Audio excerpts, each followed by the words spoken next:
السلام عليكم أينما كنتم في ربوع هذا الوطن الحبيب. كالعادة إذا نجوب هذا الوطن ونبحث عن كل ما يهم المؤسسات والفرد والمجتمع. عاملات الفلاحة اليوم في تونس من يوقف شاحنات الموت. لقمة العيش هذه هي بثمن الحياة. مأساة العاملات الفلاحيات اليوم شيء يندى له الجبين. أول حاجة نترحموا على إذا اللي توفوا إن شاء الله ربي يرحمهم شهداء لقمة العيش. منذ 2015 في تونس وقع معناتها تسجيل ما بين 88 و 99 حادث نقل للعاملات الفلاحيات حسب إذا الإحصائيات المختلفة. الحوادث هذه تخلف ما بين 65 إلى 68 حالة وفاة وأكثر من 1000 جريح. أكثر من 60% من الحوادث سجلت بعد 2019 رغم صدور قانون لتنظيم نقل العملة الفلاحيين. ولايتي سيدي بوزيد وكذلك القيروان للأسف تتصدران يعني دائما الحوادث المسجلة في العدد وكذلك في الجرحى والموتى.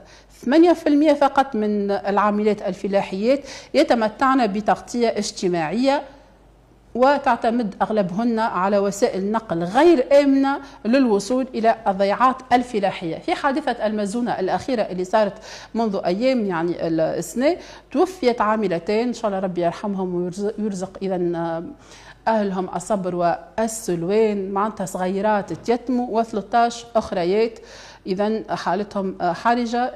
هو حادث ويعني الألم فعلا اليوم إذا كان ما يوصلش لقلوب التوانسة وإذا كان اليوم بعد الحادث هذا ما عادش نجموا نلقاو حل راهو الملف هذا باش يولي ملف حارق جدا في تونس. هو كان واليوم نحكيو عليه مش فقط كتغطية إعلامية نحكيو نحب نقولوا يزي. منذ 2015 فقدنا أكثر من 65 عاملة فلاحية.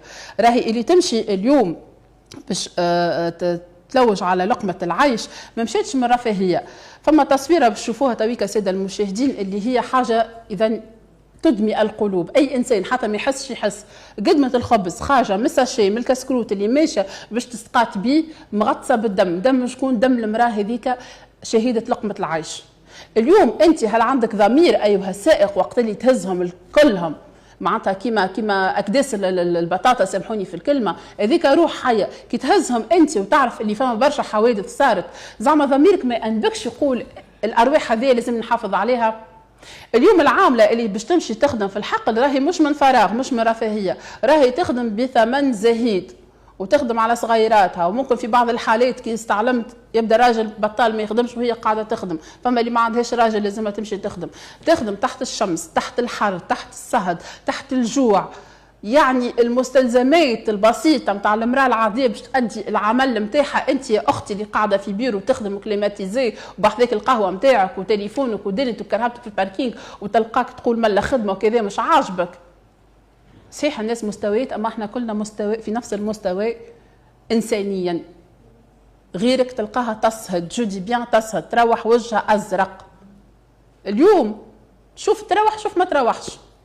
نحكيو باش اليوم نعملوا حمله ربما مشروع قانون باش ينطلق من حدث وحديث ربما مبادره ربما معناتها قوه اقتراح من الاعلام الوطني حتى نلقاو حل. الناس الكل تنجم تعاوننا مرحبا بكم تواصلوا معايا. المره هذه باش نشدوا صحيح ماناش باش نسكتوا. وقت اللي ماناش باش نسكتوا لازم نجيب امراه قويه زاده باش تحكي على الموضوع. امراه بنت ميدان بنت سياسه بنت الشان العام وهي نائبه في اذا مجلس محلي في المحمديه تاع الصحه اذا شرفتني بالحضور. حتى لينا اليوم ما نقولوش نتباحثوا هو ما هو مش موضوع نتاع نقاش. خلينا نقولوا انا ونجوى الهيوي اللي شرفتني بالحضور شنو نجموا نعملوا في هذا الموضوع. تفضل. عسلامة مرحبا بك وعليكم السلام ويعطيك الصحة. شرف لي أنا الحقيقة لي باش نحكي في موضوع كيما هكا. يعطيكم الصحة بالحق. الموضوع اللي تطرقت له هذا راهو نعانيو به سنين وسنين معناها للأمانة. راهو كل عام تجينا فاجعة نتاع سيارة شاحنات تقلبت وراو مناظر مروعة وراو مشاهد ما نجموش نشوفوها وقلوبنا توجع الحقيقة. أنا كي معناها اليوم خممت نجي ولا ما نجيش خاطر بالحق قلبي واجعني على الآخر على مشاهد ما تنجمش معناها ما تنجم كان تغزر لها لين تولي ما عادش تنجم تغزر لها في ظل غياب معناها معناها الحلول الجذريه اللي باش تنظر لهيك المراه.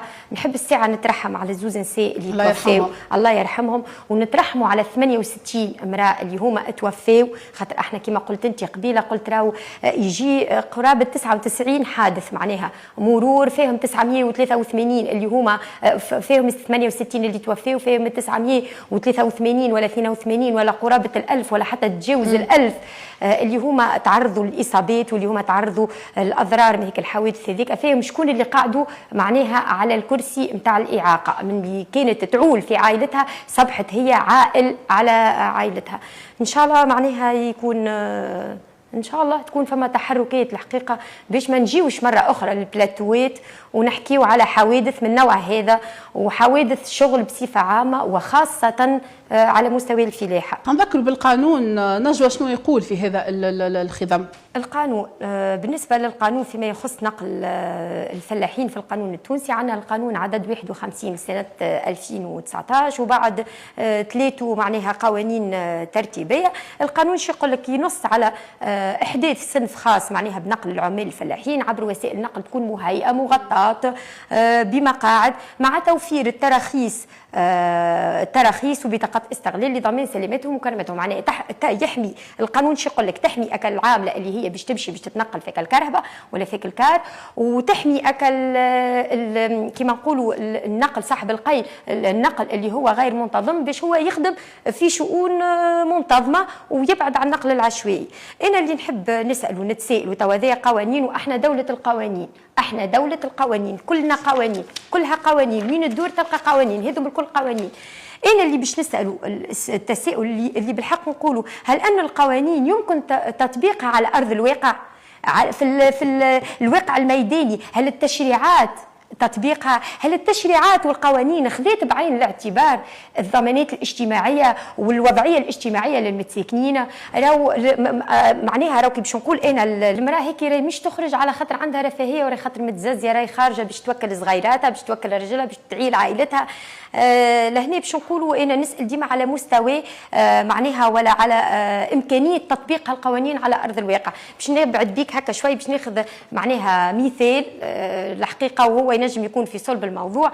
باش ناخذوا مثلا الشؤون الاجتماعيه كلها قوانين، وكلها قوانين ترتيبيه، وكلها القوانين هذيك اللي صبحت اليوم مكبله. كي نحكي شويه هكا شؤون اجتماعيه، تلقى واحد شيخ ودفتر العلاج نتاعو كالمراه مثلا الفلاحه هذيك تقعد 3 سنين وهي تستنى في دفتر العلاج. فما شكون يوصل يتوفى، فما حالات يتوفى ودفتر العلاج المجاني مازال ما خذاش اللي هو حقه يكفله له الدستور ويضمنه له. علاش؟ على خاطر اجراءات اداريه وخاطر مماطله ومشي ويجا، وحتى كي يشكي المواطن يتسمع الموظف والمواطن ما يتسمعش. بطال ما يلقاش ما يخدم، ما يلقاش ما ياكل، دونك اوتوماتيكمون ما عندوش الحق في منظومه العلاج. دونك تخرج امه باش تخدم عليه الفلاحه وباش تركب في الكاميون باش تجيب له هو اكل القوت نتاع اللي هو باش اللي هما باش يتقاسموا. لهنا نقول له السيد وزير الشؤون الاجتماعيه ولا اللي قايمين على راس وزاره الشؤون الاجتماعيه عملوا لفته كريمه ونظره لا باس بها، وكان فما مراجعه الادارات نتاعكم ولا مراجعه القوانين اللي معناها هذه مقامه. ليسونسيال نلقاو حلول جذريه لك العباد. راهي هي تسلسل، راهو مش نقفوا على امراه فلاحه خرجت طاحت توفيت والسلام عليكم ونعاودوا. راهي هي منظومه كامله، راهي خرجت من الحرمان، راهي خرجت على خاطر تلوج على قوتها وقوت صغارها. راهي هي تحبذ ذيك المراه ذيك تحبذ ان هي تقول لك انا باش نموت بالجوع والا نموت في الكياس. نفس الحاجه بالنسبه لها هي على القليله كي تروح في العشيه تلقى عندها قوتها. حاجه اخرى في القانون نتاع المشغل يقول لك حسب التقريبه تقريبا يقول لك 40 يوم كي باش تخدموا اوتوماتيكمون تصب عليها والكل. من النهار الاولاني اللي تصب عليها ولا نهارين الاولانيه تقطع لها الشهريه ال 230 اللي هي تخفى من الشؤون الاجتماعيه على خاطرها ولات ديكلاري. تلقى روحها هي على باش تخدم في الزيتون شهر ولا شهرين من زمان تلقى روحها محرومه من المنحه، تمشي تعاود تحاول تصب المنحه تقعد تستنى 3 سنين و4 سنين وعامين، وفما شكون حتى من 2019 وهو يستنى باش ياخذ الكرني مازال ما خذاش الكرني لاجراءات ولا تراتيب ولا معاملات ولا اللي هو باش نقولوا معناها لهنا راهي هي المراه ما هيش معناها ما عندهاش خيار باش تختار نخدم ولا ما نخدمش، هي تلقي بروحها للموت وتمشي تركب في الكاميون وتركب الستة نتاع الصباح ليلي شيء وتخدم بطريقه ما هيش معناها ترضى اللي هي ما هيش ديكلاغي ليلي شيء لانها هي مضطره باش تخدم كيما هكاك باش تحافظ على قوتها وكرامتها الشخصيه في ظل غياب المحافظه على الكرامه. دونك انا شو نقول في الواقع الميداني لهنا القوانين هذه الكل راهي تواجه صعوبات كبيره في التطبيق. مادام قاعده مستمره هالحوادث ومعناها شو القانون من وقتاش خرج من 2019 واحنا الحوادث معناها الخطيره مستمره، شوي بغياب الرقابه الصارمه، شوي بتعقيد اجراءات الرخص، شوي باستمرار هالنقل العشوائي في الشاحنات الغير الامنه، ونلقاو لهنا ديما الضحيه هي الفلاحه. لهنا في النقطة هذه نجم نحبك تخمم معايا شكون المستفيد، من هو الرابح من استمرار نقل العاملات في ظروف غير إنسانية؟ علاش؟ لأنه العاملات هذوما علاش يبقاو ديما الحلقة الأضعف رغم اللي هما أساس الإنتاج الفلاحي. يعني العاملات اليوم يساهموا في الأمن الغذائي لتونس، فلماذا لا يتمتعن بالأمن في طريق العمل؟ شكون المستفيد كونه يقعدوا يستمروا ينقلوا في ظروف غير إنسانية؟ لهنا ما نجموش نحكيو على شكون المستفيد والمش مستفيد، احنا لهنا عندنا 3 أطراف اللي هو الدولة حطت القوانين والهياكل هي اللي باش تطبق ولا اللي هو. دونك لهنا عندنا المراه اللي هي الفلاحه اللي هي خارجه كما قلت لك، خارجه مش من عبث، خارجه مش عندها الشواء تخرج ولا ما تخرجش، هي لهنا يلزمها هي مفروض مسؤوليه اخلاقيه. شكون اللي يهز؟ شكون عندك عندك الفلاح، عندنا الانترميدير الوسيط، عندنا الفلاح، عندنا الانترميدير الوسيط اللي باش يوصل في الكهرباء نتاعو، وعندنا الفلاحه اللي هي مسكينه معناها الاجيره اللي هي معناها ما نقولوش مسكينه، هي مسكينه لانها تجيها لا يقدر مصيب. الفلاحه تقول لك انا يلزمني نخدم في ظل التعتيم والغياب وما تلقاش حقوقها. هذيك مجبرة. نخدم الوسيط وجوده قانوني ولا غير قانوني؟ لا باش نقولوا شكون لهنا اللي مسؤول على النقل؟ مثلا تبدا شركه كبيره، شركه فلاحيه كبيره كما نعرفهم انا، شركات كبار يعملوا كار بالاعتبار، تهز الفلاحات نتاعها ترجع الفلاحات نتاعها ديكلاغي معناها عندهم سيناسيس نتاعهم، عندهم كامل الضمانات، عندهم الروتريت، امورهم واضحه لانها شركه فلاحيه. هذا لا محل ولاو الشركات الفلاحيه لازم يبدا عندك وسيط باش تدخل في حد ذاته. شكون قاعد الفلاح اللي هو الصغير ولا متوسط ولا حتى فلاح يكون كبير. الفلاح هذا فلاحته موسميه، هاو زيتون، هاو كرموس، هاو تمر، هاو درا شنو، هاو درا شنو، معناها ما تقعدش معناها اكتيفيتي، ما تقعدش على دائر العام. كي يقول لك انا كي باش نشري معناها كار ولا باش نهيئ كار ولا باش نهيئ ميني بوس ولا حاجه تهز العاملات على 3 أشهر وبعد انا شنو باش نعمل بها؟ تلقاه لهنا يمشي لشنو؟ يمشي للربح، ينجم يكري على 3 شهور. سامحني هو عنده انشير نتاع الزيتون ما ينجمش يكري كار، فوالا يمشي هو لشكون؟ يمشي للحلول نتاع الربحيه باش تزيدوا اكثر في ربحه، خاطر هو قاعد يخمم في اكثر معناها ربح. من بعد كي نجيو باش نسالوا شكون اللي تطلب وشكون اللي معناها هكايا باش تلقاه هو من بعد ينجم حتى يعطي شويه فلوس ويخرج منها معناها القضيه ويعطي تعويض والكل.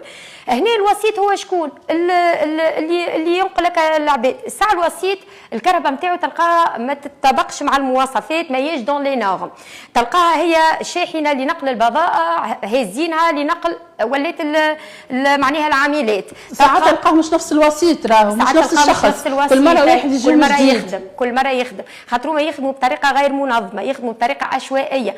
وراو احنا شنو وفر لهم باش يوليو يخدموا بطريقه عشوائيه؟ راهو انت كي تعطيه اجراءات مكبله واداريات امشي ويجا معناها وقوانين صعبه وكراس شروط ما تنجمش تتناول حتى معناها كما نقولوا منها حتى تخدم حتى روبري. لهناش باش تلقاه باش يخدم بطريقه عشوائيه. شكون اللي باش تتضرر لهنا؟ هي العام. شكون اللي يحملوه المسؤوليه؟ هو الفلاح اللي هو تواطأ مع الوسيط، نقول تواطأ مع الوسيط لا شيء باش يكبر في الربح نتاعو ولا الله اعلم لغايات اخرى، اوتوماتيكمون تلقى العامله هي اللي معناها مسكينه في معناه في احراج وكاو في الموضوع. في النقطة هذه نحب نمشي إلى حلول عاجلة. أول حاجة لازم تطبيق صارم لقانون إذا نقل قانون العاملات الفلاحيات، منع نقل الأشخاص في الشاحنات المخصصة للبضائع. خلينا نعودها، الناس ما يتهزوش، راهو في شاحنات مخصصة للبضائع. حاجة ثانية، مراقبة ميدانية دورية للوسائل المستعملة في النقل، وفرض عقوبة رادعة على المخالفين. كي يتخالف مرة ولا اثنين يولي ما عادش يعمل الحكاية هذيك. توفير وسائل نقل جماعي آمنة وتكون مدعومة في المناطق الفلاحية. تو انت فلاحه كبير يا ربي سبحان الله، كي تلمدوا برشا فلاحه مع بعضهم كي يحبوا يلقاو الحل يلقاوه راهو. بعد لازم نعملوا احداث سجل وطني للعاملات الفلاحيات باش نسهلوا الحمايه نتاعهم اجتماعيا ومهنيا. فما حلول اخرى لازم، هذه التغطيه الاجتماعيه والتامين ضد حوادث الشغل لكل العاملات. ايتها العامله، نعرف اللي انت مستحقه الخدمه، فماش سيناساس ما تخدمش. نشجعوا بعض شركات النقل الريفي المختصه في نقل اليد العامله الفلاحيه. ما نعرفش لهنا التشجيع نجم يكون حتى عن طريق الدوله تعمل لهم تسهيلات او ولكن كي تجي تشوف تسهيل انت منظومه ربحيه، انت فما عمل، ما دامك انت قاعد تدخل في فلوس لازمك تخرج فلوس، لازمك تصرف. ادماج التكنولوجيا عن طريق، علاش لا، بون انا باش نمشي هنا بعيد شويه تعطيني رايك في النقطه هذه، علاش لا ما توليش فما تطبيقات ولا منصات تنظم التنقل بين الضيعات والعاملات. تو الناس كل عندها فيسبوك، الوسطاء هذوما خليهم يكونوا ديكلاري معروفين، مش مثلا امراه كبيره تمشي سبحان الله عندها سكر عندها دم تصير لها حاجه. ما نحكيش على الحادث، حتى على الصعوبات نتاع العمل. الوسيط هذيك يكون مهيئ، يكون مكون، يكون معناتها يرد باله على الناس، مش يهزها مثلا تلقاها داخل طايح لها السكر يخليها في البلاصه هذيك او باش تخدم ويمشي على روحه ابريتو، هو ما يهموش. لهنا هو المشكله. شنو رايك؟ والله كي نشوفوا معناها الحلول نجموا نقسموها حلول تشريعيه تنظيميه، اللي هو اول حاجه يدفع تفعيل القانون. الحقيقه يفعلوا كراسات الشروط والقوانين نتاع النقل الداخلي، واحداث معناها نقل خاص بالعمله. من بعد تنجم يخدم بالتطبيق او معناها بمستوى تكنولوجي متقدم. خاطر لهنا ما نجمش نحكي انا واحده من الناس برشا على التكنولوجيا، وهو السبب الاساسي معناها في حوادث النقل هي البنيه التحتيه المهترئه. بنيه تحتيه، المسالك الفلاحيه، المنعرجات، مسالك ريفيه، هذه وجب راهي. السرعه زايده، السرعه تو خذ في مخه عنده عدد معين باش يوصلهم ويرجع. نجيك للسرعه اللي هو يلزم يكون كيفاش نقولوا يا ربي، يلزم تكون بنيه تحتيه مهيئه. معناها ما يكفيش النقل وحده مهيئ وبكراسي وبمقاعد ومغطى، يلزم تكون الطريق فما صيانه نتاعها دوريه. ما تقعدش راهي ساعات الطريق تقعد مثلا في لابيل دوفر توصل حتى 5 ابيل دوفر وهما مازالوا ما لقاوش مقاول باش يعمل صيانه نتاع الطريق. فهمت كيفاش؟ لهنا ديما نقولوا على مستوى التشريعات يلزم تتحرك، ما تقعدش معناها كل شيء عنده معناها تعطيلات وركود. دونك قلنا راهو من الحلول معناها بالحق اللي تكون عمليه هي حلول رقابيه وامنيه صارمه. معناها يلزم تجديد المراقبه المروريه على وسائل النقل المخالفه وتطبيق العقوبات القانونيه. التونسي مسوا في جيبه تو يتلكع يولي ما عادش. معناها خاصه توفير الحقيقه حافلات ولا ما نعرفش انا ولا لي ميني بوس ولا اي وسيله نقل اللي هي تكون مهيئه. حاجه اخرى قلنا البنيه التحتيه يلزم تكون مناسبه، والبنيه التحتيه هي الاساس. خاطر اغلب الحوادث تكون في منعرجات، في مسلك ريفي غير مهيئ، واكتظاظ ساعات يهزوا 30 وحده 20 وحده على فاست هذه الاكتظاظ اللي هو باش نقول لك انا يلزم كي باش نحطوا شوفور معناها باش يكون عليك السياره ذيك. يلزم فما مثلا في الشركات الخاصه شركات خاصه لا علينا في ذكر الاسامي، قبل ما يعطيو البيرمي للسائق هذاك باش ياخذ مش باش يسوق بعباد، هو باش يسوق الكرهبه باش يعمل ليفريزون ولا اللي هو.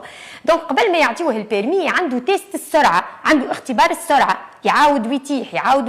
عندنا فما عباد اللي هما كاليفيي، تحط عباد انت تسوق بارواح معناها نتاع ناس، تحطوا يد عمره 20 سنه 25 سنه 30 سنه ما نعرفش انا 15 ما نعرفش قداش. معناها يلزم عباد كاليفيي. علاش ما تكونش دورات تكوينيه؟ نعملوا دورات تكوينيه. السرعه زايده ويخدموا هما ساعات طويله اللي يسوقوا هذوما، تلقاه يخدم برشا سوايع، يوصل معناتها من الارهاق، هي تعطيه يكمل، هي تعطيه يوصل وكهو. فلا هذه وهي اغلبيتهم تلقاها يا السرعه نرجعوا على الشان الاجتماعي الضمان نتاع علاش ما نعملوا لهمش صندوق الحمايه الاجتماعيه اللي هو تفعيل اليات صندوق الحمايه الاجتماعيه اللي عملت يتكفل لك الصندوق الاجتماعي هو بورسنتاج مساهمه صغيره طار صغير معناها بتغطيه نفقات التنقل تولي هي تتنقل وحدها الصندوق هذاك يرجع لها تولي هي تتنقل. راهو تصور انت مثلا كي تبدا شركه تعمل تخدم عندها العامله نقولوا تخدم ما بين 13 دينار و25 دينار دوك باش يجيب لها كار سيدي جاوا باش يقص عليها حقك الكار معناها تصور انت 13 دينار ويزيد يقص عليها حقك الكار اللي باش تجي اخك هي معناها تولي تتلز راهي هي معناها ديما نعاودوا نرجعوا لها راهي ملزز راهي كي تمشي الصباح 6 نتاع الصباح وتركب في الكاميون معناها ولا 5 نتاع الصباح تركب في الكاميون راهو مش كاين حادث في الطريق راهو نحكيو عليه نحكيو على حوادث اخرى اللي احنا ما نحكيوش عليه راهي تمشي في الشمس راهي تنجم تضربها البقله وتضربها الشمس راهي تنجم تقعد بلا شماء راهي تنجم معناها تلدغها حاجه وين الحمايه الاجتماعيه نتاعها وين المشغل باش يضمنها لها شكون احنا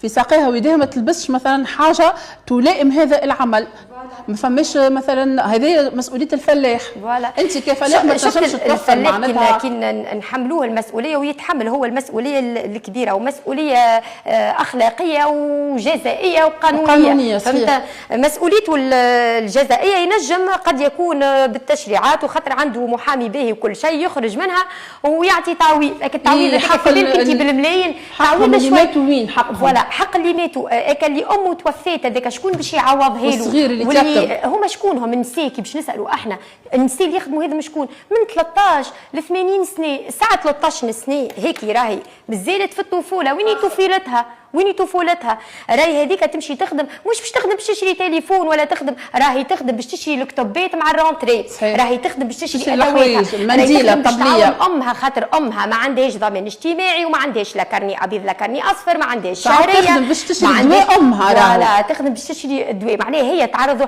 ساعات ما يقبلوهمش انا ذي كانت عديت عليا معناها وداير تسمعني طفله وتتفكرني عمرها لا يسمح باش تكون تخدم قانونيا اقل من 18 سنه هي عمرها 16 سنه وهي فاخره ما شاء الله عليها تعرف شو عملت تسلفت مضمون بنت جيرانهم اللي هي فوق 18 سنه وقدمت المضمون هذاك للشركه وركبت فيك الكرهبه نتاع 6 نتاع الصباح ومشيت تخدم راهو كي نحكيو على نساء الفلاحات راهو احنا منين ناكلوا سامحني راهم هما اللي يحمروا لك الفلفل وهما اللي يعملوا لك الطماطم وهما اللي يجيبوا لك الزيتون وهما اللي يلمدوا لك هيك الغله وهما اللي يلمدوا لك هيك البوسعه وهما اللي يلمدوا لك الكل راهو اذا كان ما ثماش نساء ما فماش فلاحه راهو تمس السلم الاجتماعي خاطر المراه تعرضت لاكسيدون وتمس السلم الغذائي يا سيد المسؤول ولا يا شبه المسؤول راك ما تلقاش باش تاكل لك كعيبه الغله وما تلقاش باش توكل وليداتك كعبه تفاح اللي هو ولدك كان يقعد ما ياكلش كعبه تفاح ولا كان يقصوا عليك الشهريه معناها لمده شهر اكا هاو ما تنجمش تستحمل اكا اللي هما يقصوه منحه ب 230 دينار تتقص لي شيء خاطر معناها امراه انا نقول الفلاحات كادحات بالحق هما مضطهدات حقوقهم ولكن راهو كادحات انا نقول بالحق راهو هيك الوليد هذاك اللي امه توفت ما يعوض له شيء يا امه توفت 8 سنين ركبه في كربه باش تمشي تخدم باش تفلح برا ترى باش تعطي لولدها مسكين ما لقاش خدمه باش انه هو مصروف نهار شكون الم يئن الاوان باش نكرموها ما نكرموهاش هيك 8 سنين تي نحشموا على رواحنا قدام الشيب اللي في شعرها راوها واقفه سامحني ذيبر كي راوها واقفه باش تمشي للكربه نقولوا لها امي جات تفضل شنو اللي لازمك انت تو نعطيوك بينما احنا شنو حضرنا لها شنو وفرنا لهم اوكو 230 دينار ولا 300 دينار منحه ما تتعطاش اكل البنيه اللي تقرا اقعد استنى حتى يصبوا لك منحه ب 100 دينار ونزيدوا نعملوا قوانين مجحفه نضروا بها العباد قبل ما نضروا بها العباد الزويوله قبل ما نضروا بهم العباد اللي لاباس عليه المسؤولين ياسر معناتها مستهترين صار لي انا موقف كيما الموقف اللي تحكي فيها بعيد شويه ما خلينا نحكيه عندي تكريمات وباش نقدم تكريمات في معناتها في حدث كبير شويه فعندي الليسته انا كرمت العامله الفلاحيه هي الاولى وطلعت معناتها على الركح الاولى وبعثنا لها شكون بالكرهبه يجيبها جبتها انا من دارها وكرمتها الاولانيه السيد المسؤول اللي حاسب روحه مسؤول ما عجبوش بعد قال لي عافاك كيفاش تصرفت انت في الاسماء نتاع العباد باش يتكرموا نورمالمون تحط السيد المعتمد ولا السيده المعتمده الاولى قلت له ليه وقعد معناتها باهت اما لهنا حبيت نقول راهو الموقف هذايا مظلومين اجتماعيا معنويا وانسانيا. اليوم يخدموا بهم، سامحني في الكلمه، في بعض المواقف اللي يحب يظهر بطولاته، يحكي شويه على المراه الريفيه، ويحكي هو فقط لغايه في نفس يعقوب باش اكل المسؤول الفلاني والمسؤوله الفلانيه يرضوا عليه والسلام والرحمه، ما يعاودوش يتذكروها. اجا شوفها المراه الفلاحه بالحق، عيش معاها وشوفها.